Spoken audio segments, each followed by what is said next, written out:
क्या हार में क्या जीत में किंचित नहीं भयभीत में, संघर्ष पथ पर जो मिले यह भी सही वह भी सही। राजनीति एक संघर्ष है और इस संघर्ष में बड़े बड़े दिग्गज हारे हैं और बड़े बड़े दिग्गज जीते भी हैं। आज हम ऐसे दिग्गजों के बारे में बात करेंगे जो कि हार कर भी जीते हैं और जीत कर भी हारे हैं। आज हम उन नेताओं के बारे में बात करेंगे, वो नेता जिन्होंने ना सिर्फ चुनाव जीते हैं बल्कि जनता के दिल को भी जीता है। तो चलिए let us look into top 10 politicians of India.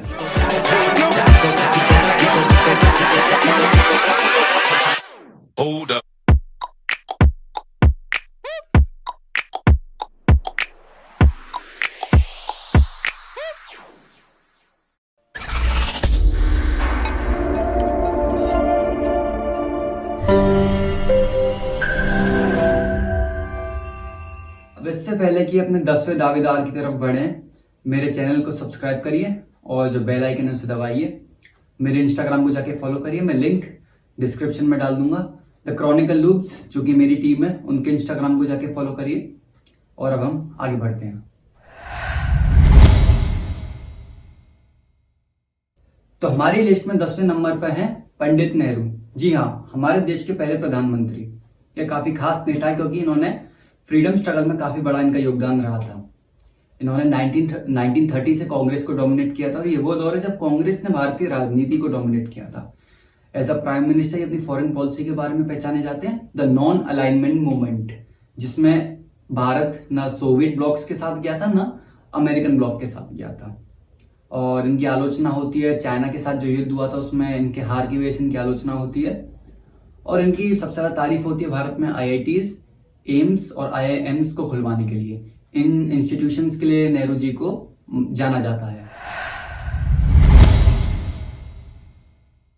List में 9वें नंबर पर हैं हमारे वर्तमान प्रधानमंत्री नरेंद्र मोदी। नरेंद्र मोदी इसलिए स्पेशल है क्योंकि एक बहुत ही जमीनी स्तर से उठ के एक बहुत ऊंचे स्तर तक पहुंचे हैं। ये बचपन में चाय बेचा करते थे, इनका बाल विवाह भी हुआ था, इन्होंने काफी स्ट्रगल झेला है। ये RSS के कार्यकर्ता थे और इमरजेंसी के वक्त में इनका अहम रोल रहा था। RSS ने इन्हें हाइडिंग पर भेज दिया था, ये छुपे थे इमरजेंसी के वक्त पे। और ये गुजरात के CM 2001 में बने थे। उसके बाद इन पर आरोप लगता है कि इन्होंने 2000 दंगे करवाए थे, लेकिन इन्हें उस चीज में क्लीन चिट मिल गई थी। ये 3 बार लगातार गुजरात के CM भी बने, लगातार चुनाव जीत के। 2014 में ये भारत देश के प्रधानमंत्री बने और 2019 में उन्होंने इतिहास को दोबारा दोहराया। पहली बार 1984 के बाद पहली बार मोदी सरकार बनी थी जो कि पूर्ण बहुमत की सरकार थी। और मोदी जी को सबसे ज्यादा जाना जाता है भारत में स्वच्छ भारत अभियान को लागू करने के लिए और इफेक्टिवली पुश करने के लिए भी। इन्होंने 7 देशों के हाईएस्ट सिविलियन अवार्ड्स जीते हैं।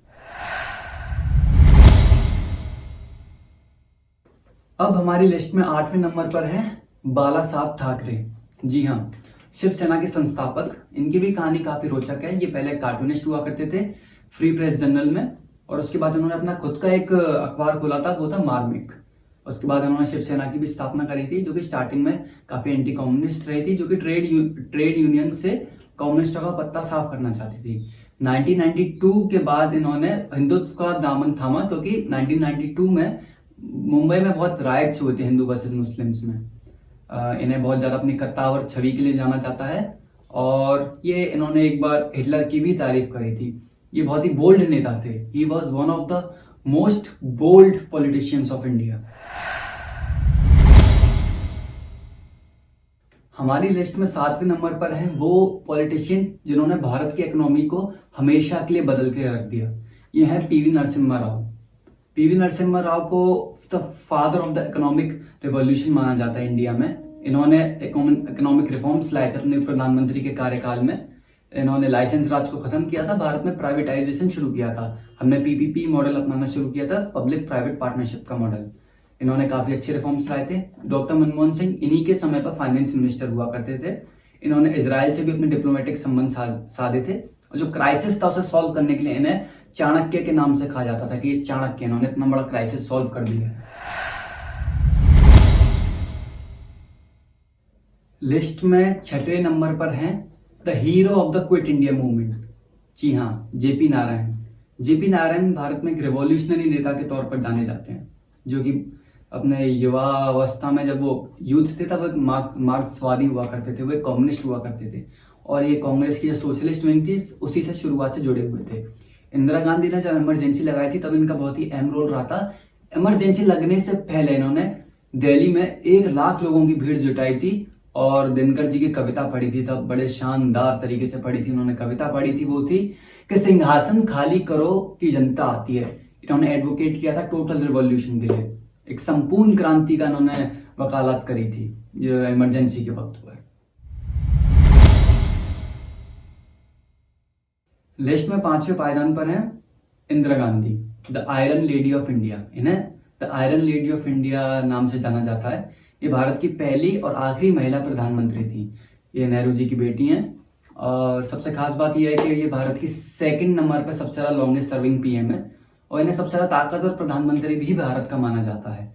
इन्होंने अपने कार्यकाल में पाकिस्तान के 2 हिस्से किए थे और बांग्लादेश को आजाद कराया था और भारत को साउथ एशिया का सोल रीजनल पावर भी बनाया था। ये बनना में अपने इमरजेंसी के लिए इन्होंने अपने कार्यकाल में इमरजेंसी लगाई थी और इन्होंने ऑपरेशन ब्लू स्टार के बाद पंजाब में काफी सिचुएशन बिगाड़ दी थी और इनका असैसिनेशन से इनकी मौत हुई थी। और इंदिरा गांधी हमारी लिस्ट में इसलिए 5वें नंबर पर है क्योंकि ये सबसे ज्यादा पावरफुल प्राइम मिनिस्टर रही थी।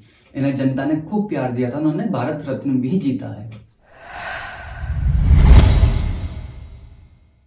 अब 4थे नंबर पे आते हैं एक ऐसे नेता जो कि ना सिर्फ नेता बल्कि एक कवि भी थे। जी हाँ, जिनकी कविता भी मैंने स्टार्टिंग में रिसाइट करी थी, वो वाजपेयी जी। अटल बिहारी वाजपेयी एक ऐसे नेता थे जिन्हें हर पार्टी, हर तबके के लोग इन्हें चाहते थे, आज भी चाहते हैं। चाहे वो लिबरल हो, चाहे वो कंजर्वेटिव हो, वाजपेयी जी के बारे में फेवरेबल ओपिनियन ही रखते हैं। वाजपेयी जी पहले ऐसे प्रधानमंत्री थे जो कि कांग्रेस से नहीं थे, उन्होंने जिन्होंने फुल टर्म पूरा किया था अपना। ये 3 बार इन्होंने इलेक्शन जीते लेकिन सिर्फ 1 बार ही अपना टर्म पूरा कर पाए थे। ये जाने जाते हैं पोखरण 2 न्यूक्लियर टेस्ट के लिए और कारगिल का जो युद्ध था वो इन्हीं के कार्यकाल में जीता गया था। हालांकि पार्लियामेंट पर जो अटैक हुआ था वो भी इन्हीं के कार्यकाल में हुआ था, लेकिन इन्हें बहुत ही ज्यादा एक लिबरल छवि के तौर पर देखा जाता है। अटल बिहारी वाजपेयी जी एक्सटर्नल मिनिस्टर रहे थे मोरारजी देसाई के जमाने में और ये काफी फेमस रहती है, आज भी सभी के दिलों में जीते हैं। अब आते हैं लिस्ट में 3रे नंबर पर।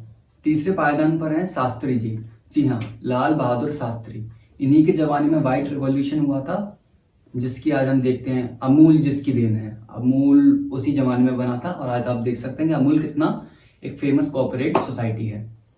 और ग्रीन रिवॉल्यूशन को भी ये एडवोकेट किया करते थे। शास्त्री जी बहुत ही ज्यादा मिनिमल लाइफस्टाइल जिया करते थे, मतलब एक आम जनता के तौर पर इनकी लाइफस्टाइल हुआ करती थी। 1965 के युद्ध में इन्होंने भारत को लीड किया था एज प्रधानमंत्री। इनका बहुत ही फेमस स्लोगन था जय जवान जय किसान, जिससे आज हर नेता गुनगुनाता है। तो ये शास्त्री जी भारत के सबसे ज्यादा मिनिमलिस्ट और सबसे मोस्ट फेमस और द बेस्ट प्राइम मिनिस्टर रहे हैं। अब दूसरे पायदान पर हैं सरदार वल्लभ भाई पटेल। जी हाँ, इन्हें आयरन मैन ऑफ इंडिया के नाम से भी नवाजा गया है। इनका फ्रीडम स्ट्रगल में बहुत ही अहम रोल था और भारत के इंटीग्रेशन में भी इनका बहुत ही अहम रोल था। इन्होंने भारत के अलग अलग प्रिंसली स्टेट्स को एक साथ जोड़ा। आज जो हम भारत का नक्शा देखते हैं वो सब सरदार जी की वजह से ही है। सरदार वल्लभ भाई पटेल के कारण हम भारत को एज ए यूनाइटेड देखते हैं। इन्हें मैं भारत की यूनिटी के लिए सबसे ज्यादा इंपॉर्टेंट फिगर मानता हूं।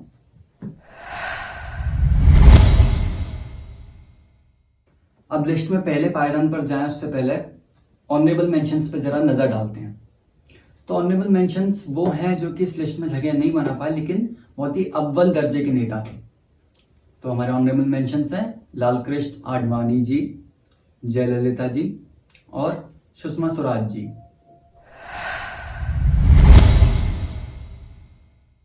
हमारे लिस्ट में पहले पायदान पर हैं नेताजी सुभाष चंद्र बोस। भारत का प्रत्येक व्यक्ति इनके बारे में फेवरेबल ओपिनियन रखता है क्योंकि इन्होंने आजादी की लड़ाई को एक नया ही मोड़ दे दिया। एक ऐसा मोड़ जिसको बारे में उस जमाने के जो लीडर्स थे वो सोच ही नहीं सकते थे। जो मेन स्ट्रीम कांग्रेस थी, जो कि गांधी जी की कांग्रेस थी, वो काफी ज्यादा लिबरल और नॉन वायलेंट थी। हालांकि जो नेहरू जी थे वो लेफ्टिस्ट कांग्रेस के हिस्से थे, लेकिन सुभाष चंद्र बोस भी उस लेफ्ट कांग्रेस का हिस्सा होते होते भी उनकी जो कमांड थी वो बहुत ज्यादा स्ट्रॉन्ग थी, बहुत नेशनलिस्टिक अप्रोच थी। वो अपनी इस नेशनलिस्टिक अप्रोच के चलते जर्मनी पहुंचे। हिटलर के साथ मिलकर उन्होंने फ्री इंडियन लीजन की स्थापना करी जर्मनी में। ये जापान गए, ये INA यानी कि आजाद हिंद फौज, इंडियन नेशनल आर्मी के संस्थापक रहे। भारत की जो आजादी का सबसे पहला ध्वज जो फहराया गया था वो सुभाष चंद्र बोस द्वारा ही फहराया गया था। इनकी बड़ी ही एक ऐसी स्थिति में इनकी मृत्यु हुई जिसके खुलासे आज तक नहीं हुए। दुनिया जानना चाहती है, भारत जानना चाहता है कि क्या हुआ था। और ये सबसे ज्यादा ब्रेवेस्ट फ्रीडम फाइटर रहे थे, सबसे ब्रेवेस्ट लीडर रहे थे। तो ये थी हमारी लिस्ट इंडिया के 10 सबसे बेहतरीन नेताओं की। अगर आपको ये वीडियो पसंद आया तो इस वीडियो को लाइक करिए और शेयर करिए और चैनल को सब्सक्राइब करिए। मैंने अपना जो इंस्टाग्राम अकाउंट बताया था उसका लिंक डिस्क्रिप्शन में, उससे जाके फॉलो करिए। आपको ऐसे ही रोचक तथ्य बताता रहूंगा मैं। और थैंक यू एवरीवन।